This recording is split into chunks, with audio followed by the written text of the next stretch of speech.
This episode of the GizzVerse Podcast is brought to you by Altered Treats, the only King Gizzard-inspired cannabis-infused cookie line. Now, I've had some of their stuff, and let me tell you, these are the best-tasting psychedelic cookies in the game right now. Classic chocolate chip, Florida Sunshine, they even do custom cookie orders. All you need to do is head on over to their Instagram page, @Altered Treats, and message them to put in your order today. Trust me, you're definitely not going to regret it. It's delicious. Speaking of Instagram, we are doing a huge cookie giveaway when we hit 666 followers on our Instagram page. So if you want to be automatically entered in to win a bunch of free trippy cookies, just help us hit that mark of the beast and make sure to follow us on Instagram. It's the GizzVerse Podcast and Altered Treats.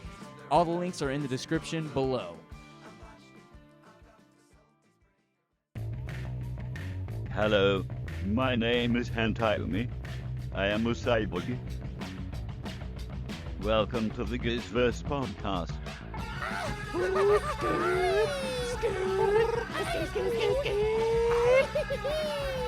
The show dedicated to the King Gizzard and the Lizard Wizard universe.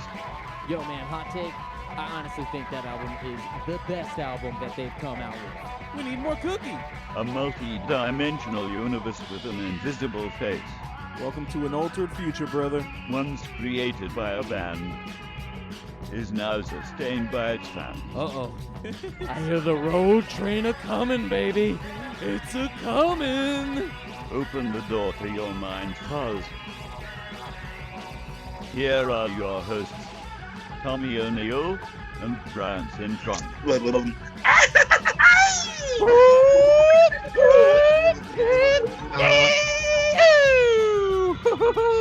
Hey, what's up, guys? Welcome to another GizzVerse Podcast. We're very excited to be here today. We got a lot going on, a lot to touch on real quick.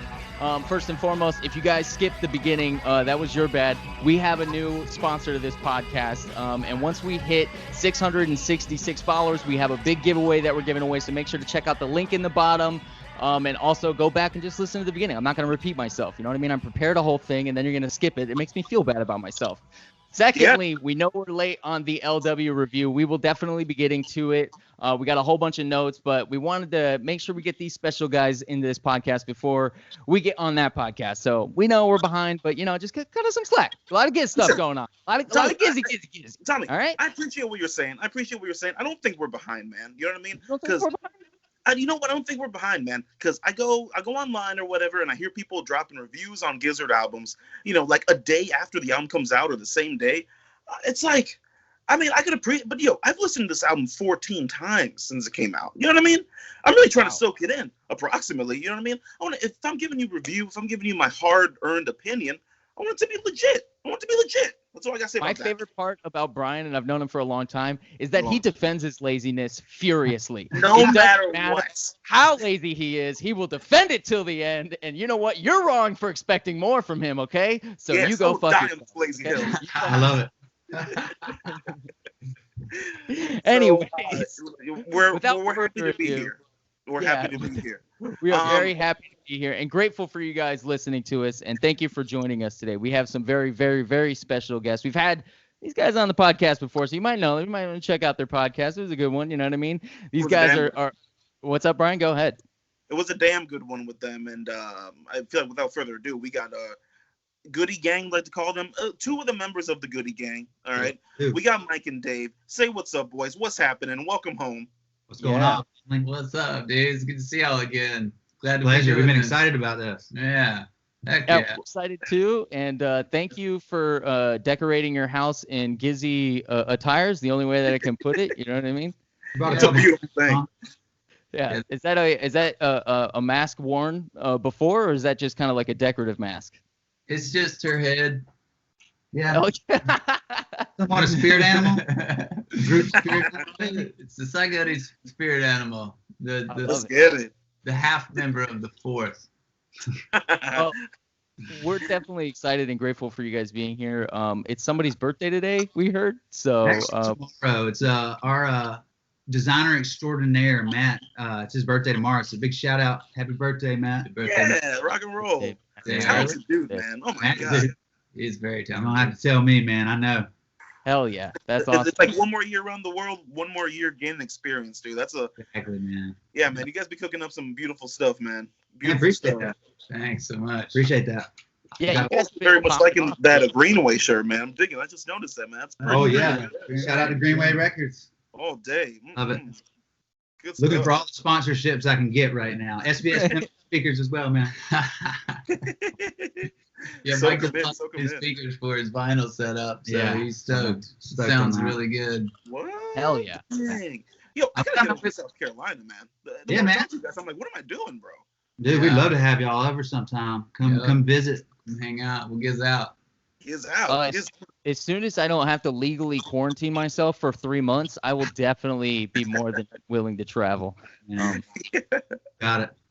How is it? How is it? Broken, man. You'll be all Are right. you guys, are you guys anticipating kind of the live scene coming up here as much as we are, as everybody else is? Yeah. Or do you Man. guys have like? Is there still music going on where you guys are at? You know, we got some little live shows at a place down here. They do a good job of like, you got to kind of book it by a table. You got to get there early. They have a much smaller capacity. So there's a little bit of live music, but I'm really anticipating. I've seen a lot of good things. And Red Rock's going to be maybe at 80% capacity in the summer, wow. which just keeps little things going off my head hoping Red Rocks happens. That's the whole I thing. think it will. I think it will. They said May is kind of like the anticipated deadline for everybody. So I'm hoping Colorado's a little more free of a state too. So I think that they're gonna. I'm praying because I plan on doing that too. So I think Red Rocks is gonna be sick. Yeah. I know Are you Brian, planning on too. going to Red Rocks, Tommy? Is that a thing? I am. Yeah. Are you? You're still Yeah. planning on going, right? Dude, of course. Got it. Yeah. That's the only thing that's like the thing I'm looking forward to in the year. Like, Yeah. I'll know the Corona thing is done when we get to Red Rocks. I'm like, okay, cool, man. Life is good again. Excellent. Yeah. Plus, the podcast will be fun from the parking lot. You know what I mean? Yeah. Yeah, for sure. Man, Talking to I total am- strangers. Live listens Mic out at live. people like, hey, what do you It's gonna think be about get? Okay, no, okay, all right, good talk. I'll see you later. Hey, what do you think about get? No, okay, all right, we'll see you later. No Cool, problem. man. No problem, man. God bless. You guys have been really active lately, doing a whole bunch of stuff. So let's kind of talk about one of the big reasons why you guys are even on the show right now. Please. Outside of you guys just being outstanding humans, and we just love the shit out of you. You guys did something kind of phenomenal recently. Can you tell us a little bit about it and what took place? Yeah, so we were obviously really excited when we saw the whole bootleg project drop, and we knew we kind of wanted to work on something, and luckily had been introduced to Jack, Mystery Jack, Jack Yes. Varian, and him and his buddy George Foster reached out to us, talked about doing one of the bootlegs. We had the idea of just really, obviously, Asheville was really special for us. We loved the show. Yes. That was my first. That was my King first time Gizzard. catching Giz Both live of our too. first King Gizzard shows. So it just That's has one of so those things cool, that's like man. the really shift that made it my obsession. So we talked to him. We're like, look, this is the one we wanted to do first. If y'all are open to do this, and I'll be honest, man, we made some magic. I'm so stoked on that Yeah. project. It was like a labor of love. We threw a ton of time in it. Our buddy John Apsey from down the street, great photographer, helped us to figure out the gatefold. Did a matrix mix, right? So we're gonna have we have Jack's recording, which was fantastic, mixed with the one that they released. Whoa. Just got the test Yeah. pressings in recently. Heard they're fantastic. They're on the way to us now. So We got exclusive pin, exclusive patch. yeah, Um, poster. and there's a 7-inch insert in there from a Asheville show at the Orange Peel from 2018. That's got 2 songs. Yeah, two songs. Two Oh. surprise songs. Holding these songs back. Sorry. Yeah, can't say what they are. They're a surprise. But I don't know. Glow in the dark cover, gold foil on the front. We got a Zoe trope on the middle. It was just one of those things that just kept coming together, and Heavyweight boom. vinyl. we're extremely proud about it, man. I'm so stoked to just have it in my collection. We would have done it for free, so I'm stoked. You absolutely should be proud of it. So get some stuff where Giz has it on their site. It just made a lot of sense. So we're real stoked on that project, man. It sounds fantastic. I'll give you that. You totally should be excited and very proud of yourselves. Like everything you guys are doing, it sounds awesome. Take my money, awesome. Like where do I sign up for it? Where's the pre-order? That kind of stuff. And I'm hoping you guys already have a bunch of people that are pre-ordering and wanting to get a part. Are you guys selling it like a package, or are you guys selling it like individually? It's a pre-order and it's already sold out. Yeah, we sold out pretty quickly. We should have made more.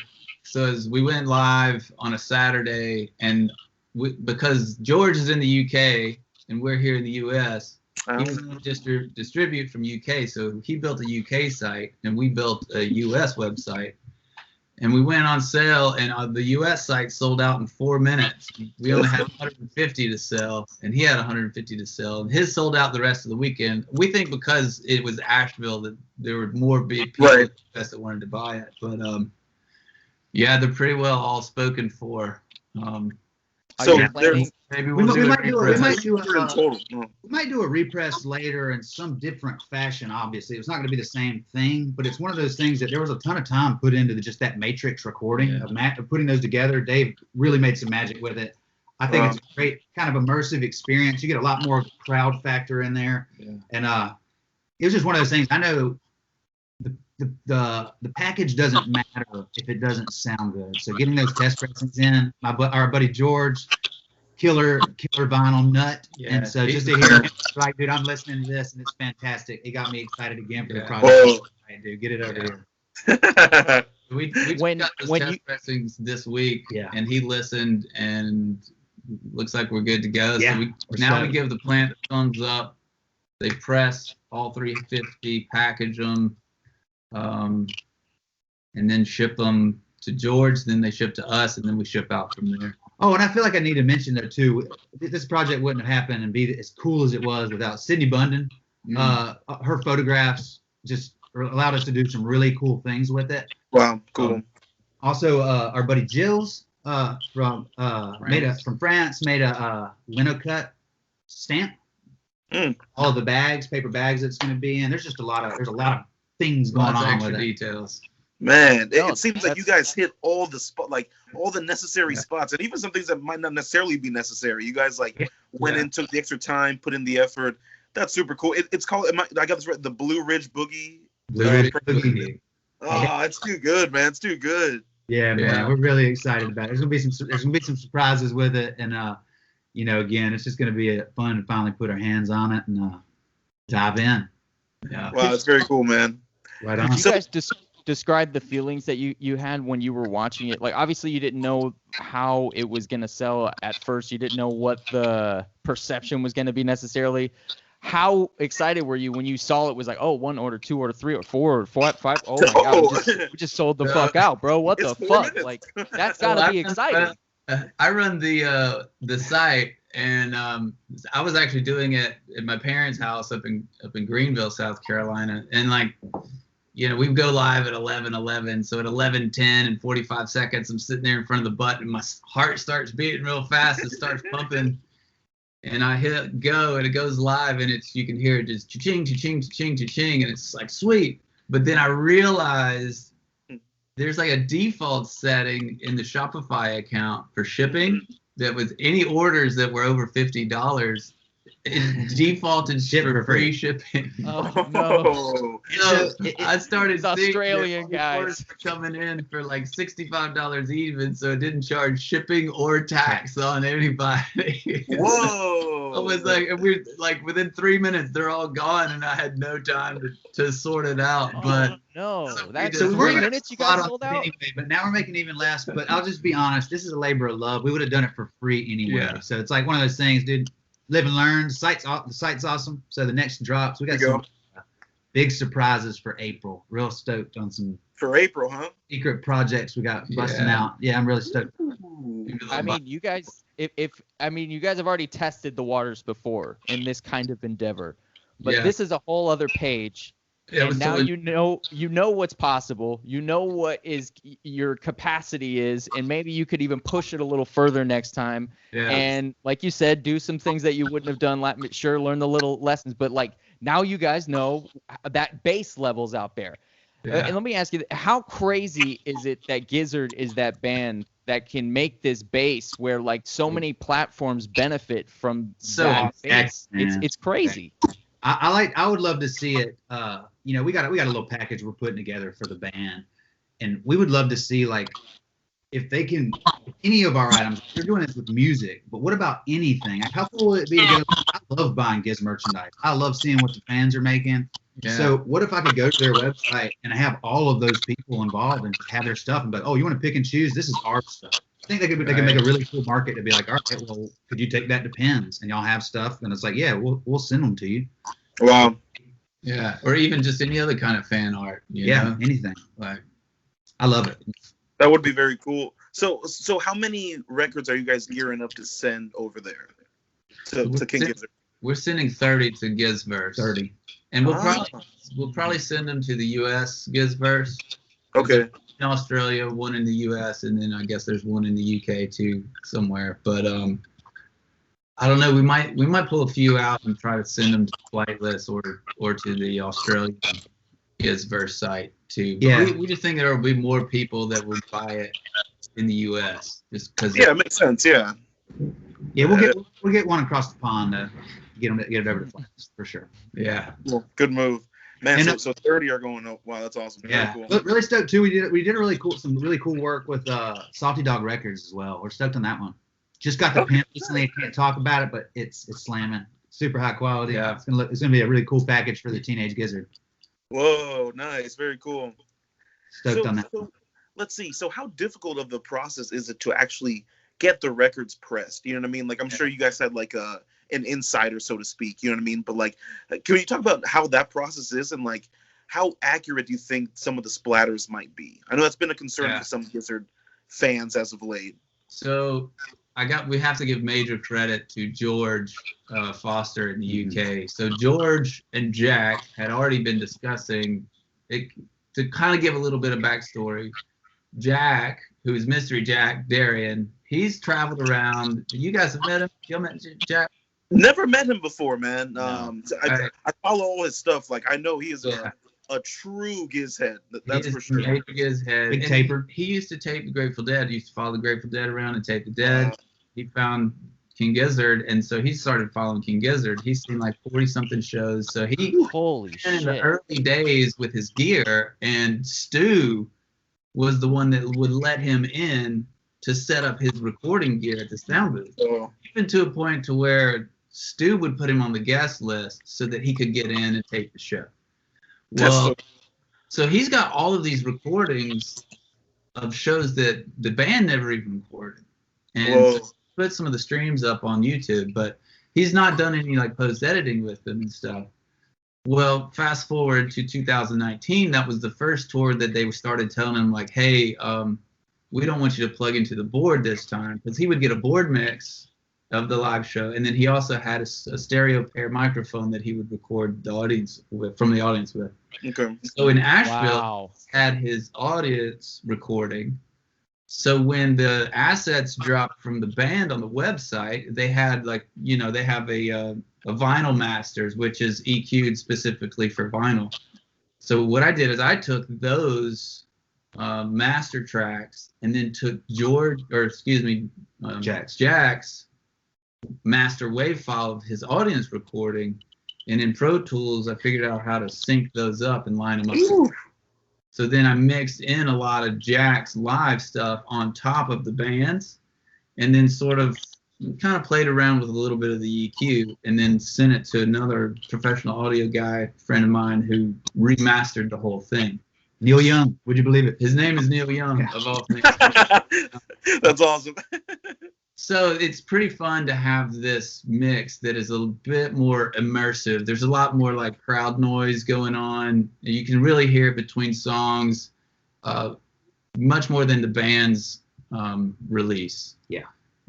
So that's what's pretty cool is to also have that 7-inch of Jack's that he recorded in 2018. So that one I had the board mix and I had his audience mix, and was able to kind of EQ those differently, line those up together, and remastered that as well, and it sounds pretty damn It's good. awesome. I'll tell you. That's a beautiful thing. I'm picky about my audio experiences. So that's where it starts, is with the audio. But then George is the guy who like he's like the record label guy, you know. So he contacted all of these different pressing plants, And it turns out that the plant we use, Pirates Press, is the same plant that presses the flightless pressings. Oh, what? It was like, we know the quality is going to be good from them. We want it to be the best. Maybe it was a little more expensive here or there, but he handled a lot of the legwork. yeah, and massive. And it's one of those things. It's interesting.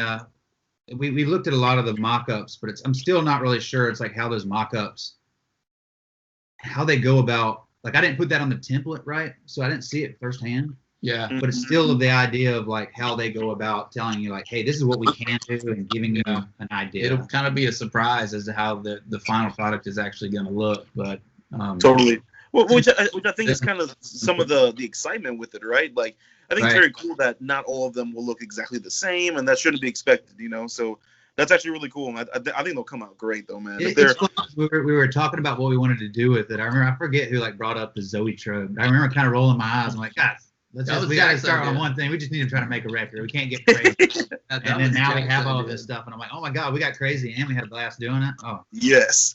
George's wife actually was the one that created the Zoetrope, because she has some animation background, and like Matt has lots of graphic design and like hand-drawn artistic background, but he was like, none of us had any idea how to do like a Zoetrope animation. Yeah.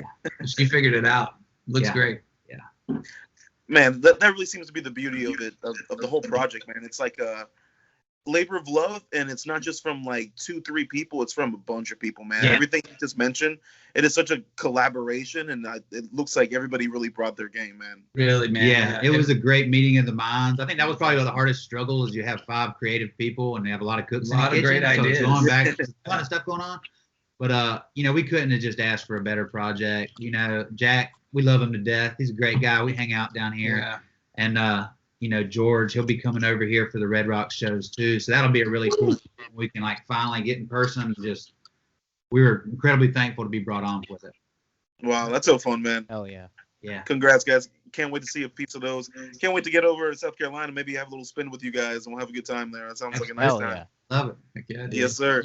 You mentioned you have some like top secret stuff earlier that you can't mention. Is there anything coming up in the future that maybe you can mention that you might have coming up? We'll see y'all on Bicycle Day for sure. Hey, all right. That's coming up pretty soon. Yeah. April 19th. So we'll have it's funny, man. We got a lot of things we've been sort of sitting on. It's like, when do you want to do this? And we're just looking through it. We're like, why don't we drop these? And we got designs nobody's ever seen, so it's fun. We get ahead of ourselves. Even right now, it's like, all right, well, now we have a bunch of leftover, and then we have some things that we think about, like Bicycle Day, and that kind of just came about, but it's going to be special, and it's say that much. Yeah, it's nice. great. It's pretty awesome. Again, our ethos is always, would we buy it? And this one's just yes. It's stuck together. Outstanding, yes. Sold. All right. Have you guys ever thought about making coffee mugs? Because I will buy one. I don't know. Nothing's off the table. That's for sure. Nothing's off the table. We've been exploring. We've thought about some socks. T-shirts. I want to do some T-shirts. I want to do some glow shirts. Maybe our Nonagon fuzz on some black with some good sewn-on labels. Or do something. I think that'd be. Again, that's a lot of times. It's like the profit overhead's not big, but it's like, what do you want? I want a T-shirt. Yeah. That's what I would like. So. And our big thing about moving into apparel too is just warehouse space. You need storage space. That's true. I have an extra bedroom. Hey, there we go. Before that, I still have a whole like assload of T-shirts from, and like even Matt's made T-shirts for his business. T-shirts can take up a lot of room, but we all agree we will eventually do some, without a doubt. But do you guys do, I think, the right move by making it kind of like a limited edition type of feel? So I think I have this conversation with my brother a lot.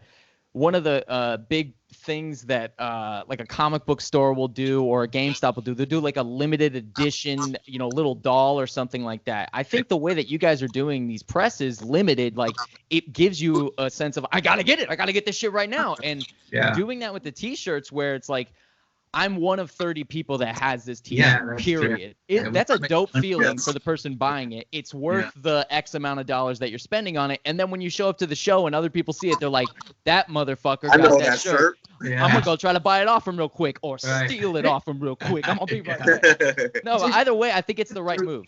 Yeah. We go through and do it's a very conscious decision on which ones. Like we have some designs where we're like, all right, we want this to be limited. But then we did like the fishies, the small fishy run, little tiny fishies. And those are something we knew was like, man, I don't want to make everything limited where people are just like, oh, you're missed out. Like, there's got to be some things that I just want to be available. Those are cute, fun little pins. You can give them to friends or yada yada. So it's interesting. With everything won't always be limited, but it is fun to put some special stuff out there that is unique and that people want to chase down.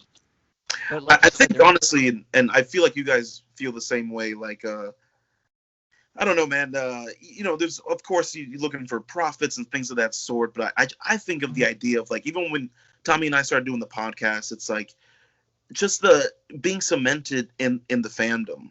Every fan is as long as they're supporting, you're part of it. But like, just think about in a few months, we're talking about Red Rocks and stuff. If that goes down, let's say we're walking up in there, you see a guy, he's got a Cygoodies pin. It's like. You're not thinking about the profits you made on that pin. You're thinking about like, boom, there it is. You know what I mean? Like that's so cool. They're like, hey guys, I know you dudes. You guys are the Cygoodies guys. Like that's awesome. I think that's it's a lifestyle, man. It's one of those things, and it's been so cool. Like we have a few couple little like stories. Like one that I thought was really cool. There's a guy that reached out to me on Instagram. I think he was from Japan or South Korea. I can't remember it off the top of my head. But he actually messaged us and he was like, hey, are y'all collaborating with Flightless and King Gizzard? And I was like, no, we're not. We just do it for the love, whatever. And he was like, man, okay, because I bought a T-shirt from them. And he's like, I got this pin. And it was one of our 1 of 20 glow non-Tayumi pins. What? You got that in your shirt order? And he was like, yes. And so that was just one of them. Then Sydney Bunton, she got an actual, she'd ordered a shirt from him and got a note from Ambrose written to her. Like, hey, Sydney, hope you're doing well. And then she was like, did you see what it was, what it was written on? Because I messaged her about it. And I was like, no. And she flipped it over and it was a sticker that we had sent her. Yeah. That he had held up one day and posted a photo of. So it's just been a really I'm like, they definitely know us now. Like, we sent our stuff. We sent them a box of pins and stickers and a note and just like kind of a thank you, we love you guys sort of thing. And so when people were ordering their shirts, they re-gifted some of the pins. So that's kind of fun. That's so cool. That's awesome. It felt really good. I was like, I don't think if you're selling your things, you're gonna put whack stuff. So I hope they're honored by it, if anything. Yeah. They do always want to help be share the brotherhood. They do seem to be honored by it, and I think what we were going on earlier, that not only acknowledgement to that fans want to participate in what they're doing and be a part of it or whatever, but allowing them to make some kind of money off it or some kind of financial payback where it evens out maybe and like they're not spending even additional money. I think that open market feeling that they're making of like, bro, we don't care about making every cent of we know you're going to make bootleg stuff. So go ahead and make it. We're not going to sue you. We're going to encourage you to do it. I think that attitude is the right way to go about it. Yeah, man, these guys continue to just push the envelope in music and genre, and so they're just constantly breaking the mold in that aspect, and I just freaking makes me love the band even more. Yeah, it's so that's what's been so cool about it, to kind of wonder at the beginning and be like, God, I hope they would never, as a fan, I hope they would never think that we're trying to capitalize off them or trying to do this to capitalize off the audience. Yeah, but then to have those kind of like, as we saw Ambrose post a photo with the sticker that we had made, it's just like a little bit more being like, hey, they're not looking at us as that. They probably hopefully they just see us as super fans. Yeah. But I love that idea of being like, well, do you want to make this? And if they're like, no, but we think this is really cool, then let's have at it. We'll send you some, so forth. I'll just be very transparent about one of our projects. We want to, at some point in time, it's fair to talk about what we like. Yeah. What we'd like to do is we want to do the Red Rocks pen. We have a fantastic idea for it. We would love. Our ultimate idea is we want to pitch the project. We'll do it for free. We'll make 500, 1,000 pins, whatever they want, and say, hey, this is it, whatever the posters are going to be. But all right, well, we'll do this pin. You can approve the design that we have and be like, hey, do you like it? Wow. Package and ship it and just add it, whatever we want to do. But that's like the ultimate goal. We don't want to, we just want to be a part of it. And to do something really special for Red Rocks, for whatever it's going to be, the first 1,000 pins in the door, whatever they want to do, we would just love to be a part of that. So hopefully I'll see a little project like that down the road. We haven't really pitched it yet, but wow, I support that 1,000%. That sounds amazing. Free pitch. Yeah. Well, I'm excited about it. I want to do it, so we'll see how it turns out. I can Eric see the Moore's excitement. cousin, I love that, man. You got me excited. Now I'm like, oh my God, this better be going down. Like, what's happening? Right.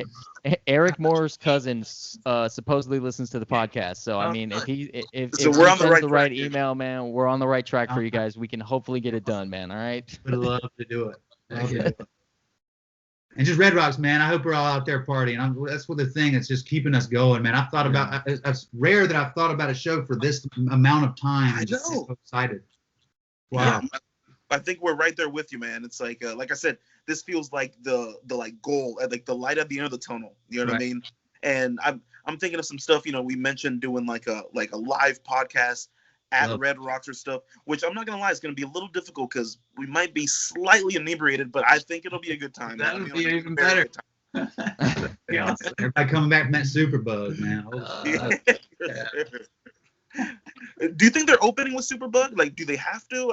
I'm not 100% sure. No, man. You know, it's interesting. Now we got these two other albums. And the only logical thing I can think of is if they're gonna make it happen, do a third night at Red Rocks and let's get it. Woo! Let's see it happen. Sign me up, Daddy. Played that song live very much. Which one? Superbug. Oh, Superbug. Yeah. No, not even. So Yeah. since we're since we're on That's what I was just gonna say. so it's bringing mass confusion. Now they got, and of course, because it was supposed to be like 2-3 hour sets, you know, back-to-back nights, amazing stuff. Now, of course, more time for Gizzard just means more albums, of course. For So, sure. like, are we thinking now with KG and LW, you think one night's going to be like a microtonal night or something? You know what I mean? Like, how was, you know, because before they were like, we're going to hit all the albums, which they can still do. But, like, are they still going to do that? I wonder where we're going to be. Yeah. What do you guys think about that? See them maybe picking the cream of the crop, you know, getting the 3 albums and saying, hey, all right, we're going to do a portion of the microtonal and then maybe like a short break, 15 minutes, 10 minutes, just shuffle things around, get your instruments up, and then continue with the rest. It's interesting. They got deep metal music now. Deep bench, man. Deep bench. Yeah. A deep bench that they to Go play. ahead. It's more enjoyable for them to play new stuff for sure. Oh, yeah. After all this break, it could be fun for them to revisit their old material again.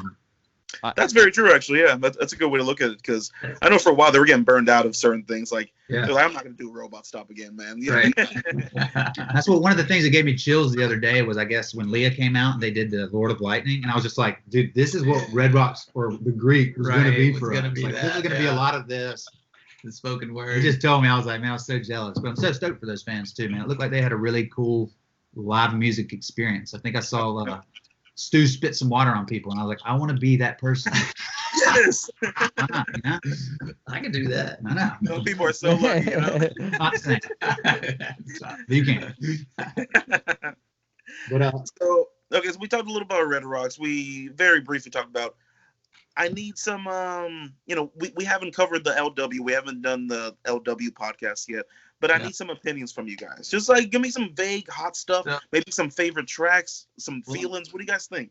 I'm like you though, Brian, and that give it some time to marinate, then you can really develop an opinion about it. Because I was actually going through like a weird kind of diet thing when it came out, and so I was already like having a strange just keeping my shit together, and listening to it through the first time, it's like they lean into the microtones on LW a little bit more, and because I'm so used to just that traditional, 12 note scale of music that I listen to and play often, it was like, whoa, they're really leaning into the microtones here. And for a minute I was like, it just kind of sounds it is out of tune for my ears. Right.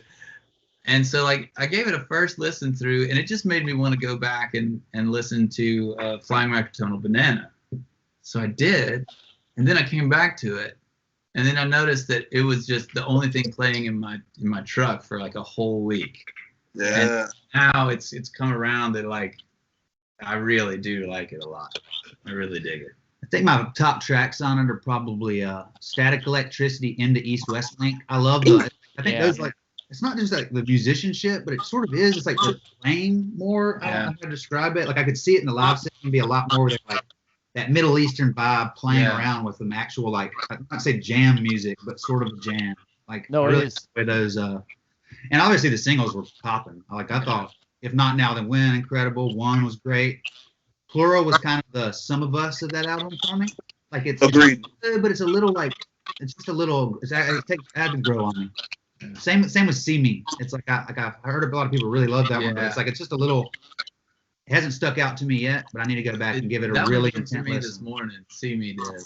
It's like but you're right. The whole thing sort of gallops along a little bit better. It's got really great just flow and rhythm. Great segues. I like the way they like kind of. This one I thought had a little bit cooler segues in it. I really do love the KGLW outro. That is just freaking sluggy metal. It just gets me, dude. I love it. There is a little, I love it. My only critique of that song was today I was thinking about it, and sometimes I feel like I'm waiting on good, like I'm waiting on to get to the cream of what I want to hear, and then you're kind of back to the chorus, and then I want to wait to just get back to that one piece. I'd love to see that doomy stoner rock just stretched out a little bit more. I just need more of it. Maybe that's what I need to say. I get that. Yeah, I get that. They have a habit of doing that. They have a habit of taking like really the dopest part of the song and they'll play it the shortest part in the whole song, and it's like, what the fuck? It is a I know exactly what you're talking about. Now let me ask you this. Obviously KG LW, it was they're supposed to be together. So yeah, sure. In total, did you feel that? Now I wasn't a giant fan of KG. I like LW more than KG. Do you feel that it's just like a I don't know, Endgame and Infinity Wars? Like you need to watch them together to fully understand what's going on. Type deal. Fantastic. You could have taken those and mashed them together and made a fantastic album. But I'm never going to complain about too much music, right? As a fan, it's like, just give me 3 discs, four albums, whatever you got, yeah. But as a piece, obviously, I think as a double album, it was a slam. Just have those two together. KGLW, if you looked at that as a piece of work, I think it's fantastic. Yeah. It's good. Yes. It's cool. Okay. An experiment to do would be all right, so you have songs from KG and songs from LW, and like just have different people choose. If you had to make one album of only 12 songs out of these two, what would it be? Yeah, and I think it's it's interesting. Or even to make it more difficult on us fans, what if we did 12 songs out of the 3 microtonal? The 3 microtonal. Well, that's what that's gonna be a toughie. People burn out. Like the only reason people are like, "Oh, we're burnt out." Like you probably, if you would have released it together, it wouldn't be like, "Oh, I'm burnt out on the microtones." It's like, yeah, you just got the other volume, right? I think it's just that you have 2 and they're separated. Even though it's the same, it's not even that far apart. I think people are just like, "Oh my God, it's another one of these." Whereas if they were just released together, they'd be like, "Oh, it's the microtonal album," and a big long. Right. And maybe it's just because it came out at the right time, but for me in my head, like, and maybe I'm wrong, but I haven't looked. I'm not looking at the list in front of me, but like, dude, the bangers that are on Flying Banana will last the test of time. And I don't know that this album is a great concept album, and I do like the album, but if you just go down the list on Flying Banana, you're like, oh yeah, holy shit, this whole album is singles? What the fuck is going on, dude? It's a perfect album, dude. It's a really hard one to go up against to compare it to. So yeah, if you're gonna play it, it would be Flying. It's a good. I'm excited for it. I want to see this shit live so fucking bad, and it's gonna rip. And they're gonna intertwine it perfectly. It's just gonna go. It's gonna fucking go. The things that stuck out to me is they've done the static electricity east-west link segues, but they switch it for the live setting. Like whereas on the album it's static and east-west, but then live they're doing east-west static. So it's just cool that they kind of bookended it. I love they do that flow together. I mean, it's nothing new. They did Nonagon Penny, but just being able to crack those open in different ways and put them and shuffle them together. It's just what any good live band I like to go see. The more creative they can get, teasing songs, chopping things up, segues. I love it. I totally agree with you. That is my favorite part about them. And the more they add to their catalog, like we were talking about, the more versatile that becomes. Right. They're like, oh, wait, this groove is like this groove. This goes there and this goes there. And they can play minutes of songs. And it's just like, bro, what is going on right now? even W, right? Like I could see it being unlocked to where it becomes one of those jam songs like they do with Am I in Heaven and Float Along Fear or the Rip or so forth. Just one of those songs where you can like, maybe they could start mashing up parts of Infest the Rat's Nest and bringing those in. Oh boy! I'd love to see a heavy like segue song like that. It'd be cool. That would be very cool. That would be cool. I like their heavy sets. Anytime that they heavy it up a little bit more, I'm totally into that. And there's some song like Chain of Being. I'm never gonna see that live, but I would love to see that live, dude. Just I would love it. That would be a great. Might happen again. So sick. Please. Yeah. Okay, I have to ask you guys a question. There's a weird question. I could be totally off base. I was gonna save it for the LW podcast, but then I was thinking, I don't know if anybody else has questioned this. Could KGLW not mean what we think it does? Is there any confirmation of the album that means King Gizzard, Lizard, Wizard, anywhere in there? Could this be like a wacky King Gizzard thing where it's just like, no, that's not what it means at all? You totally could be. Yeah. You could be totally right. And it's like an inside joke for the band. Like the band knows what it means. I don't know. The lyrics still give me a little chuckle every time I hear it. It's like, Yeah. It's hilarious. What do you think it could be? Yeah, what do you think, I Brian? have absolutely no idea, but it's like, What? It's just funny to me, like, because there's no total confirmation. It's like, but they have that like chant at the end, KGLW or whatever. But I think it'd be so funny if there's like, no, this is another weird little piece of the puzzle, and it's not us. It's just can get low. Maybe you have to decode what it means in order to understand another part of the GizzVerse. Yeah. It's got me really excited to see where they go next, right? I keep hearing that someone are like, yeah, it's going to be their most psychedelic album. I'm like, what does this mean? Like, what is it? I've seen some different interviews, but like, I'm really stoked to just see, all right, now you've got this. Now what? I think it's going to be changed. It'll be exciting to hear what they're playing. That's why I think it was fun to see them to go from Infest to this. It's cool to see them bounce like that. Like we can do anything, we can cover anything that we want. Infest was so funny, man. I was not stoked about that album dropping, and I was going to go see them for the first time. I think we talked about this last podcast, but I just remember seeing like Self-Immolate for that first time, and it was just like a light bulb. I was like, oh, this is what it's like. I was like, I love this album. Dude, song. It felt like a pure rock and roll show, man. When when Eric and Cav start with that dum dum dum dum dum dum, it's over, bro. Like, do it they doesn't ever matter if you like the album or not. Like, they should for sure. It's like everybody standing by just got dispersed. Like you're like, oh, I don't even know who you are, but we're best friends now. This is crazy. Like, it's interesting that you talk about that experience. Because I have a question before we end up going. I don't know how to form this correctly without sounding weird about it, but there's a feeling of cultism in King Gizzard, and the band seems to humorously lean into that quite a bit. And they have to be aware of it. They have to be aware of like the devotion and what fans are feeling. And there's just a blend of humor and seriousness in between it. And when we're talking about the chant at the beginning, or I'm sorry, at the end rather, what are you guys' thoughts on that and the humor behind it, and like what do you feel about that cultism in its positive and maybe also kind of negative way? I think it plays into what we talked about earlier of like, I have the Giz friends that I have, the Giz fanatics, that we all have like this underlying sort of we often are collectors. We like to collect things. Might be in a science fiction or not graphic novels, or just be artistic beings in general.